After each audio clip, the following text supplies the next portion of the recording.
The One Fig Man. I have my website up, theonefigman.com. Again, that's theonefigman.com.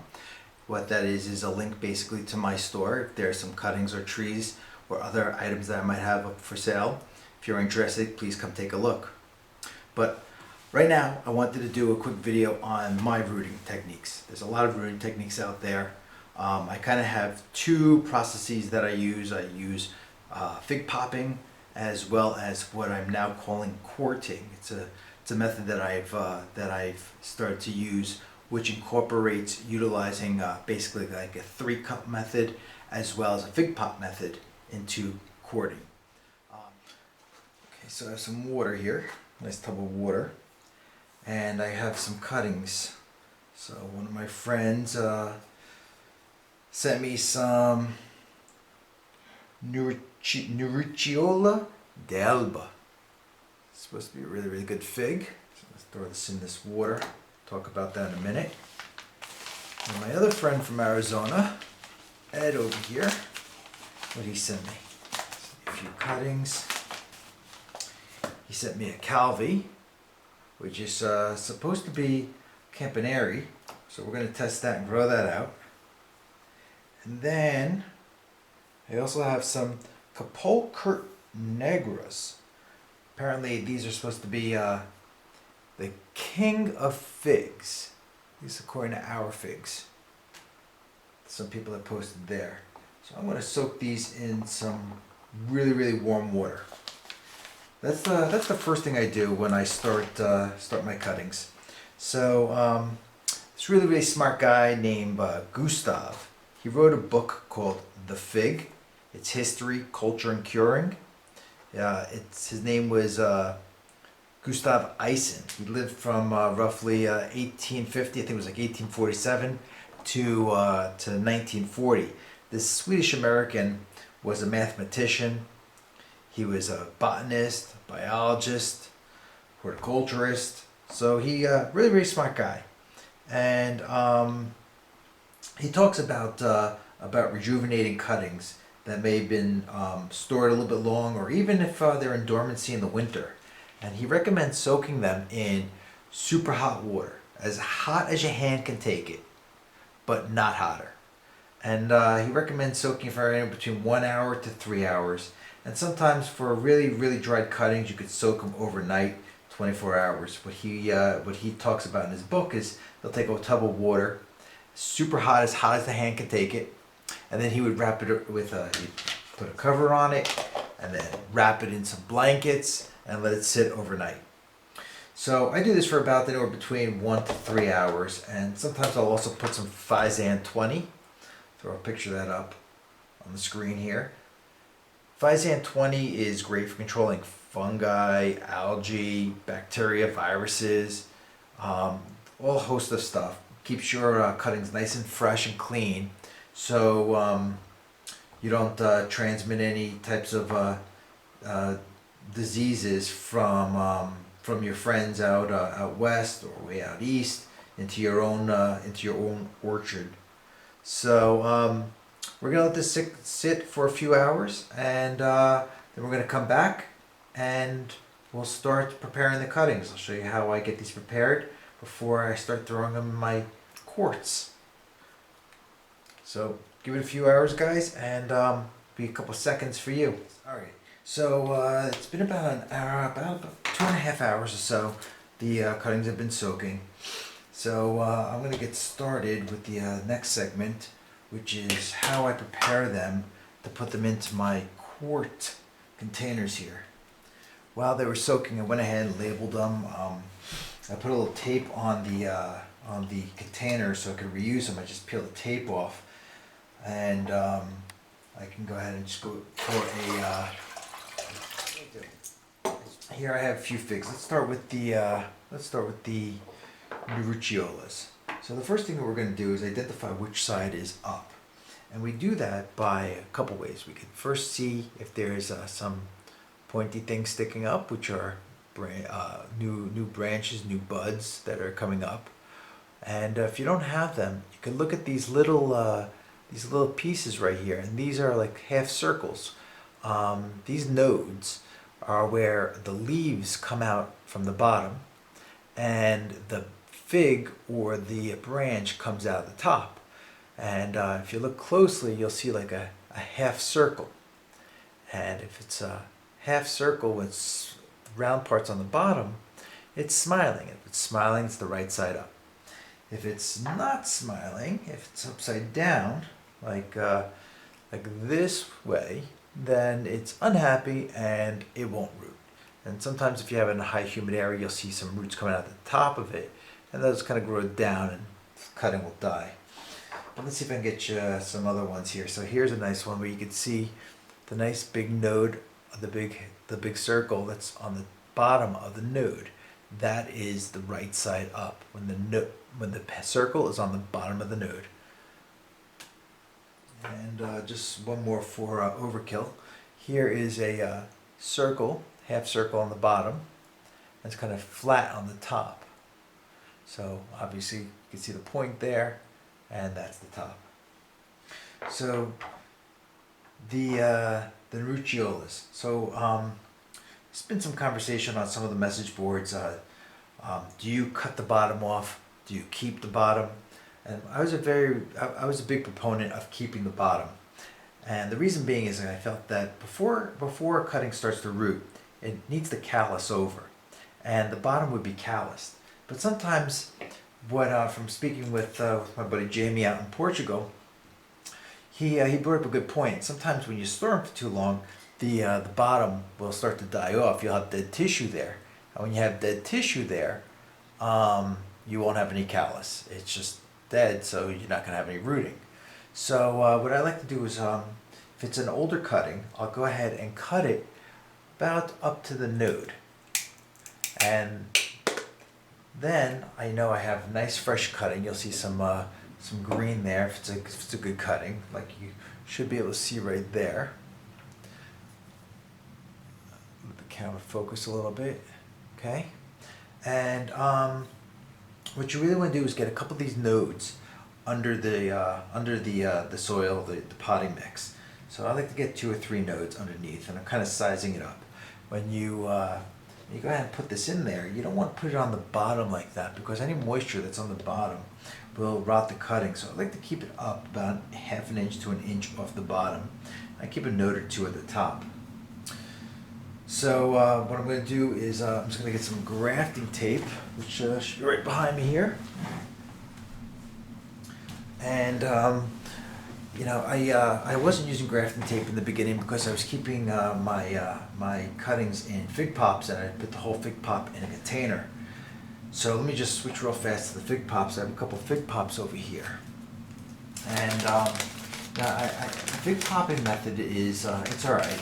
I kind of switched to the quart'ing method because I felt that that I had more space with the quartz. What I found with the fig pops is I've had a great success rate on rooting them in the fig pops, but when I start to up pot them, I've had a poor experience, and I contribute that to the roots really not having enough air, having just a lot less space to grow in, and the medium that I use for fig pops is very light, very heavy in cocoa core. So here's a Tolosa. Kind of see some of the roots coming through there. This one, it's December 15th, and I got some roots there. But they just don't do so well in the fig pops as I'd like. I mean, they obviously are doing well. They're coming out, but they just seem to have a lot more growth, a lot more space in the fig pops. So here's a couple of quartz that I've had going previously. This is an aureola from, again, 1215, and it's got a lot more roots, a lot more space, and the medium that they're growing in is a lot closer to the native material that I'm going to keep it in. So there's not so much up pot shock, and but they being in the quart, really they're just going to be essentially like in containers. And when I have it in the quart and this gets fully rooted up, I can still keep an eye on those roots. I keep it in a brown paper bag like this, and it hides it from the light, but I can really see how it's doing. And when it's really, really heavy, I could just pop this top off and slide it over the tip of this. And it's just like a regular pot. It's got plenty of air holes in here, a lot of weep holes for the water to get out of. And that's what I was drilling in on my quart'ing video. So, and again, if you start to get a lot of growth out of the top, and there's a lot of leaves, you could just kind of cut this off, get the top off, slide it off, and again, it's in there. What I like to do is I keep it in the quart containers until I have a nice big ball of roots, and then what I'll do is I'll put them in the 1 gallon container, which is basically twice the size, and it'll really do well. It's got that nice tight root ball. So let's get started with the cuttings. So we went ahead and we cut the bottom off of this cutting over here. And you can kind of see the difference here. This one has not been cut. This one has been. This one's a lot lighter, a lot greener. This one's kind of brown. And I'm going to measure my quart here. Let me get the it's the Calvi. Okay, so here's the Nucciola. And so I'm just going to measure it up there. And I'm going to get about 1, 2, 3 nodes underground. And from about here up is going to be exposed. So I'll go ahead and tape that up with some grafting tape. The grafting tape is great for keeping the moisture in, so the cuttings don't dry out, and it really preserves them. And as the cutting starts to grow, it will just stretch right through this grafting tape, so you don't even need to take it off. And eventually fall off when the time is right. So let's go ahead and just kind of wrap that up. And kind of go over the top. And just kind of pull that tight, and it just rips right off. So there's my cutting. Covered the top. Got a few nodes I'm going to put in the ground, under the soil. But the other thing that I'd like to do is I like to score the bottom of the cutting. One thing to keep in mind is you definitely want to try to keep your utensils clean. This looks like, a box cutter, obviously it is. But you spritz with alcohol, let it dry. You don't want to expose more infection to your cutting.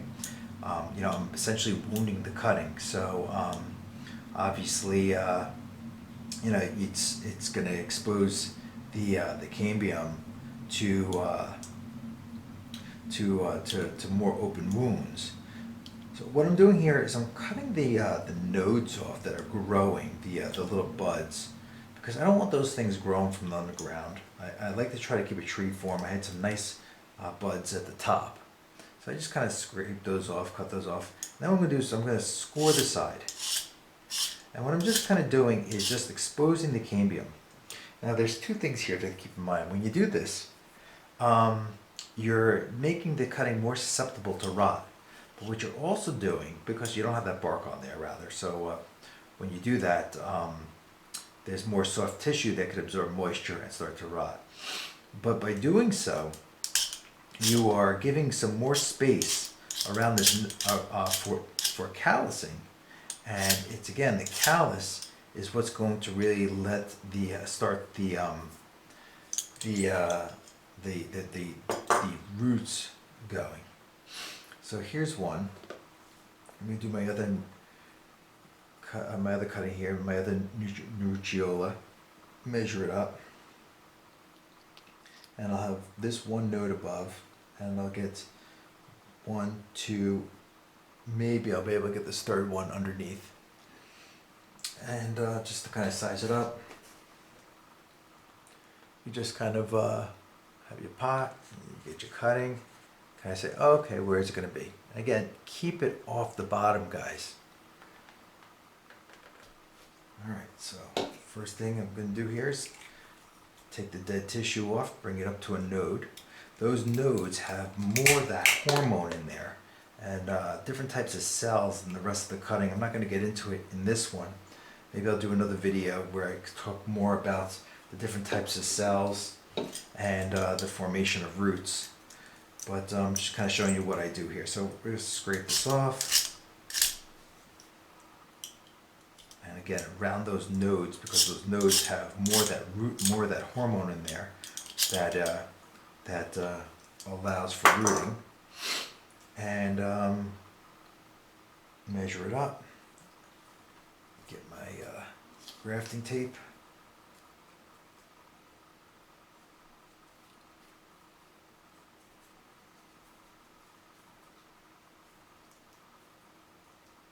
I kind of just pull a little bit and pull and wrap, pull and wrap. And once I get around the top, I just kind of pull it off. Okay. Now that we have that all set up, I do use a little bit of rooting hormone. I use Clonex. I've had pretty decent success with this. I think it helps with the healing, with the callousing. But less is more, guys, because too much of this stuff again will accelerate rotting. It kind of eats away at the tissue, and will rot your cutting. So you just put just a little bit on. You don't need all that much. Fig cuttings root very, very well, and even there, that's just a bit too much. So just got to be real cautious with this. And that's basically all you need. And you can go ahead and put this right in while it's still wet, or right, some of it rubs off.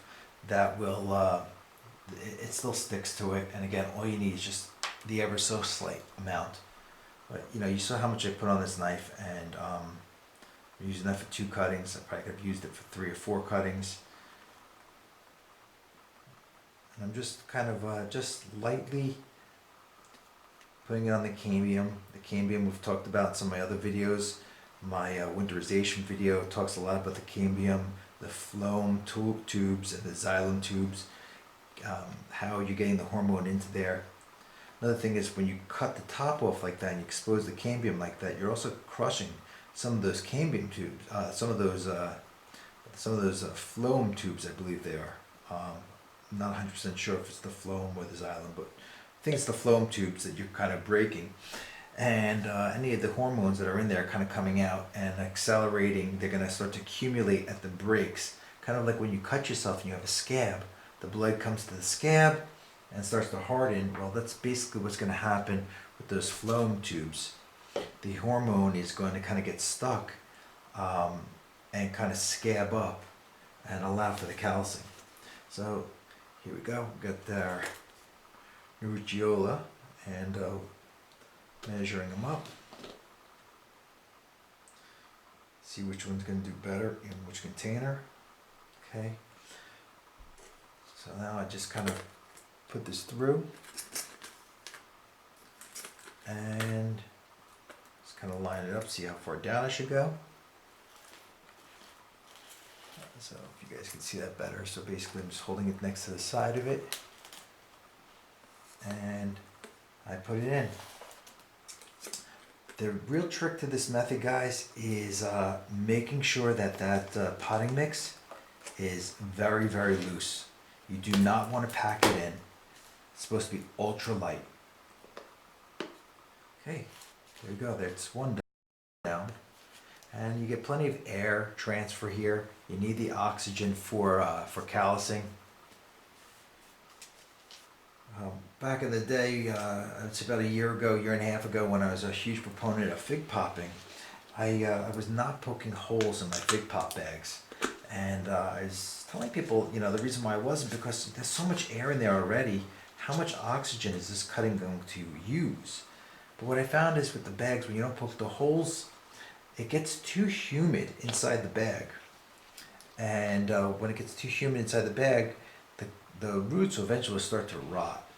So what I've been doing when I use the fig pop method is I don't poke holes in it initially. I use a very, very little moisture, very little water inside my mix. And again, it was very heavy and perlite. And then as I started to see roots, I started to poke a couple of holes at a time. And then I would aerate it a little bit more and more. But again, then you start to worrying about mixing the water, how much water, how you're going to put more moisture into the system. This method, it's pretty easy. It's a lot of mix in there, so some of the moisture is definitely going to stay around the cutting a little bit longer. You keep it light; it should maintain the humidity, and you'll start to see some drying around the air holes. But that's really nothing. So again, that's basically it, and eventually you'll kind of see some roots like this. For my mix, what I do with my mix here is I used around a 45% peat moss, and then I did about 45% perlite, and I did about 10% rice hulls. The rice hulls kept it aerated, nice and loose and light, and the peat moss retains the waters, and so does the perlite. That kind of lets a little bit of water at a time, and discharges it into your mix. So that's what I kind of did with the pots. Some people like to use Pro Mix. Pro Mix is great, guys. I could do a whole 10-minute, 20-minute video on Pro Mix. There's so many different varieties. I'll put up a picture of the various varieties, but you have HP, which is high porosity, and then you have BX, you have B, you have CC, and all these different pieces. The CC stands for cocoa core. Cocoa core maintains more moisture, and it doesn't break down like the peat moss. If you have fungus gnat problems, they'll stick with the peat moss, but they don't really live inside the cocoa core.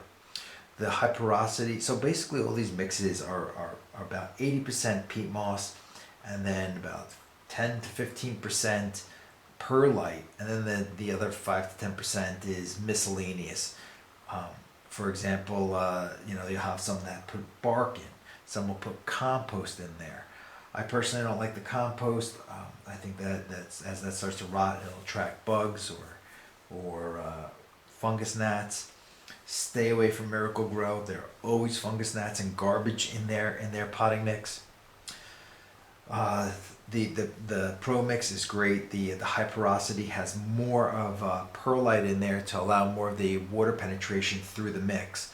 So if I said 80-20, maybe 80% peat moss, 20% perlite. When you go to the high porosity, it's like 30% or 40% perlite, and 70 to 60% peat moss. The BX is roughly 80% peat moss, 20% perlite, but they also throw a mycorrhiza. Some of them throw biofungicides in there. So that's kind of the video. I'm going to go ahead and do some of these cuttings. This is a kind of a green cutting, but again, it's a nice cutting. I'm going to take it up to the node, about a 1/4 inch underneath the node.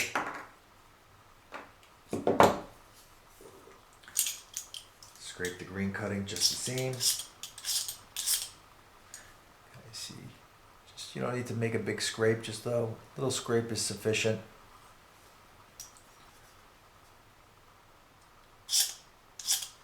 Harvey out in California had said that one time one of his mentors mentioned taking a chunk out like that, and you'd see a lot of roots growing around the edge, and I suspect that's because you're exposing the cambium. You're crushing the phloem tubes where those hormones are, and by doing so, it'll eventually start to cause callousing. So here's the container I have for it. I'm going to get 2 nodes under this and measure the grafting tape. I'll try to put this more in front of the camera so you can see how I put the grafting tape on. So I use my finger and I hold it there, basically pull and turn, and I kind of put the first turn right over the grafting tape to kind of hold it in place. And once that's there, I just kind of overlap it a little bit and just keep going up the cutting, overlapping just the end of the previous grafting tape, so there's no spacing there. that keeps the cutting a lot more moist. So I gotta tell you guys, some people are like, no, you don't need the grafting tape, just more of an expense.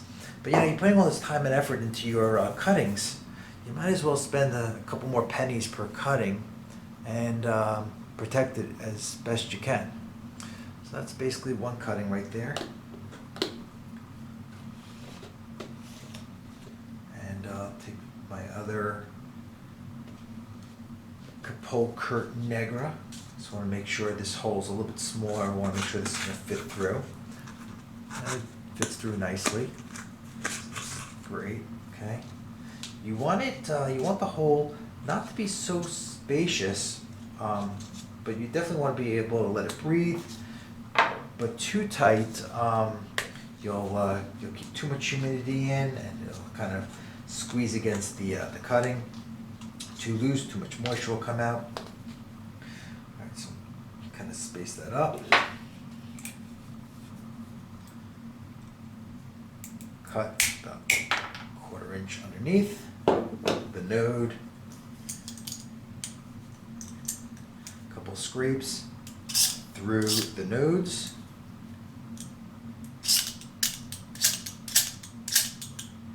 I'm going to take the butt off of that one and the butt off of this one. I don't want them growing those buds from underground. I want to force the energy up the shoot. And just take a little chunk off like the way Harvey does it. Really try to force some rooting out of the bottom. Some people wonder what that white stuff is inside. That's the pith. The pith eventually will start to harden up around the outside of the xylem tubes, and the xylem tubes will actually create spacing within the pith for moisture transfer during the winter, during the summer. I talk about it in my wintering of the figs, about how figs stay, or how trees in general stay from freezing during the winter. I recommend that video. It's I go into a lot more detail in the beginning. Then you get to see my jungle of fig trees that are in my basement, like 200 fig trees.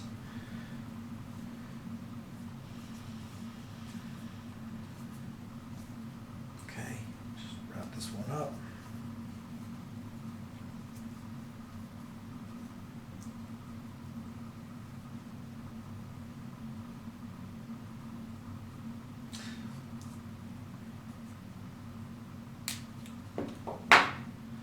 You guys can see I just go right over the tip of the bud, and that's perfectly fine. When this starts to root, develop moisture, and the cutting starts to swell, that bud will swell, it'll stretch right through the tape. So this one I could have went a little bit further down in the tape, and it's going to sit like that, and I'll have a little bit of exposed, but I'm hoping that'll be okay. You know what, I can just also just take another piece like this. Why worry about that? But I can just go like that. That sticks just the same. Okay, get my rooting hormone.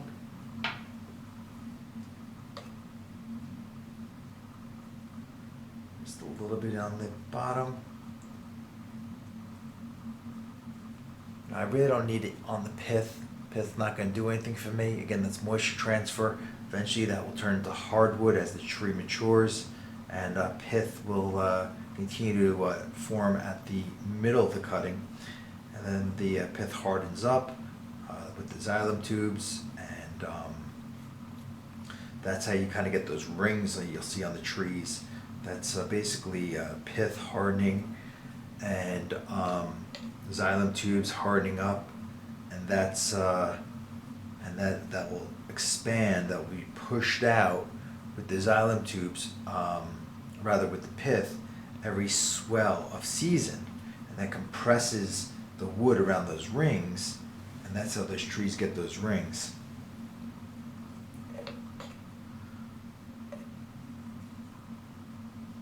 Just a little bit of hormone around the end of the cutting. And you know, it's okay guys if you miss some of the green. There's just so much hormone in this stuff. It will sometimes force cuttings that would not live to root, and then you think you're gonna have a tree, but I'll tell you, you pushed out roots really quick because you threw so much hormone on there, but the cutting's just gonna die anyway. So go easy on that stuff, and again, you don't need to cover the entire cutting. Let's see how I'm gonna do this. All right.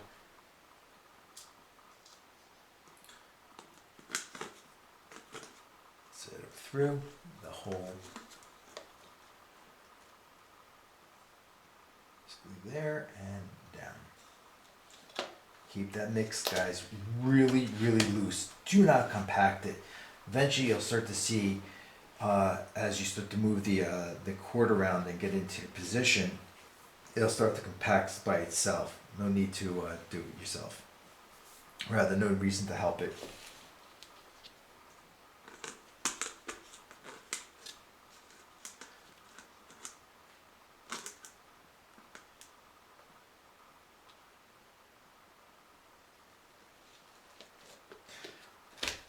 Quart'ing definitely takes up a lot more space than fig pops, but for these higher quality cuttings, I'm not going to risk it. I think this is fantastic. It's covered like the fig pop. It's got the air holes like the fig pop, but yeah, it's like a 3-cup. You got the cup that it's in, but it's covered. And if you really wanted to, you could take another quart container and just slide it right on the bottom of this without the holes, and it will maintain the moisture longer, better, but you won't have as much air. But again, I think just because there's so much mix in there, it's really not that big of a deal to keep those holes as is. So here we have another cutting, and there's a lot of cutting there, and it seems like, oh, that's going to go to waste, but I really like bringing it up to the node where you have that higher concentration of hormones and the various different cells that are different types of cells that will form roots in different ways. They have more advantageous cells to root by the nodes. You can kind of see, just scrape it up a little bit like that. I'll take some of that tissue off. I don't want that tissue sitting there rotting.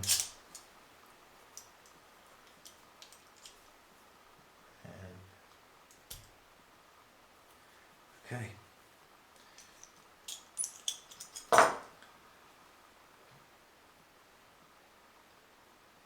It's a nice cutting right here. This will go in real well. And thank you very much for those cuttings. If you're watching this video, beautiful cuttings. But I see a bud over here, so I'm going to take that bud off. Don't want that guy throwing out a shoot. This bud, I really want the main bud to push up and grow in tree form.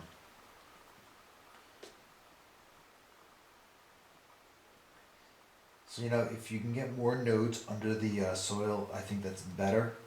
But at the same time, I think it's more important to have less nodes and keep the cutting off the bottom. Can't stress that enough, guys. Keep the cutting off the bottom. Well, that moisture collects down there, and you'll have a rotted cutting. And go easy with your moisture in this mix, guys. Regardless of your mix, I go like somewhere around a 4-to-1, even as dry as a 5-to-1. If there's a lot of coco coir in there, I'll even go to 6-to-1 ratio of mix to water. There's just no reason to have so much water in here. It's not like there are roots and it's under a lot of sun where there's tons of photosynthesis and it's going to really be bringing in the water. Nothing like that at all. It's just humidity, just a little bit of humidity. That's all you're trying to do. And I did exactly what I told you guys not to do on this cutting. Way too much hormone. So what I'm doing right now is just trying to scrape off some of this hormone. All right. my hole here is a little bit too small, so I'm just going to stretch it out with my finger.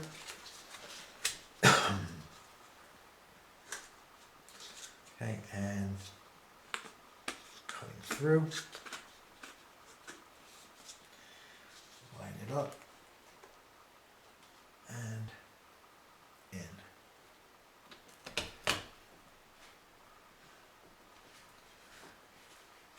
All right, guys. So this is my my video on how I prepare my cuttings.